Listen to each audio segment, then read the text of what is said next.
Halo pemirsa setia Fibis News, selamat tahun baru. Jumpa lagi dengan saya Alfred Bekasi dalam program Fibis News Domestic Market Review and Outlook periode 9 sampai dengan 14 Januari 2023. Sentimen resesi global menekan pasar domestik.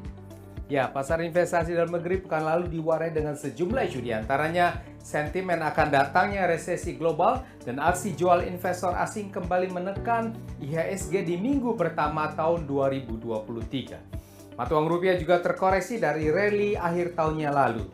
Sementara itu, cadangan devisa Indonesia pada Desember 2022 meningkat menjadi 137,2 miliar US dollar, diantaranya oleh penarikan pinjaman pemerintah. Pihak lain, tingkat inflasi indeks harga konsumen Indonesia untuk tahun 2022 dilaporkan Bank Indonesia dan BPS menjadi 5,51%. Untuk minggu berikutnya, isu prospek pemulihan ekonomi dalam dan luar negeri akan kembali mewarnai pergerakan pasar. Seperti apa dinamika pasar hari ini?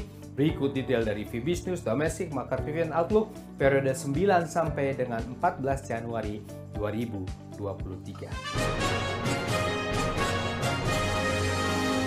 Ya, kita awali dengan pasar modal Indonesia. IHSG pada pekan lalu secara mingguannya melemah 2,42% ke level 6.684. Ya, di minggu pertama 2023 IHSG terpantau melemah dan sempat menyentuh 6 bulan terendahnya, lalu rebound di akhir pasar. Ini terpicu oleh sentimen negatif bahwa tahun 2023 adalah tahun resesi global dan mendorong net sell investor asing. Sementara itu, bursa kawasan Asia umumnya bias menguat. Untuk berikutnya, pekan depan IHSG kemungkinan akan lanjutkan rebound dari oversold areanya, terutama di awal pekan ini.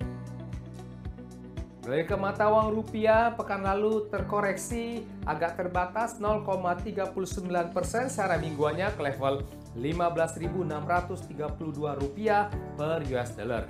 Rupiah terkoreksi dari level sebulan tertingginya, walaupun ada aksi beli investor asing di pasar SBN senilai 9,7 triliun rupiah, namun tertekan dengan ekspektasi berlanjutnya kenaikan suku bunganya The Federal Reserve. Untuk minggu depan, mata uang rupiah kemungkinan masih akan terkoreksi secara bertahap. Pemirsa, harga obligasi rupiah pemerintah Indonesia dalam jangka panjang 10 tahun terpantau berakhir flat saja secara mingguannya. Ya, ini terlihat dari pergerakan naik dan turun yield obligasi pemerintah dan berakhir ke level 6,966% pada akhir pekan lalu. Ini terjadi juga di tengah aksi beli investor asing di pasar SBN, sementara itu yield US Treasury tergelincir pada pekan ini.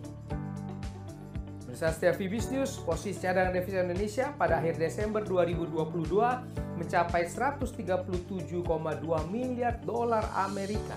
Ini meningkat dibandingkan posisi akhir November. Peningkatan posisi cadangan devisa pada Desember ini antara lain dipengaruhi oleh penerimaan pajak dan jasa serta penarikan pinjaman pemerintah. Di pihak lain, perkembangan pada Desember 2022 menunjukkan bahwa inflasi indeks harga konsumen terkendali. Demikian laporan Bank Indonesia.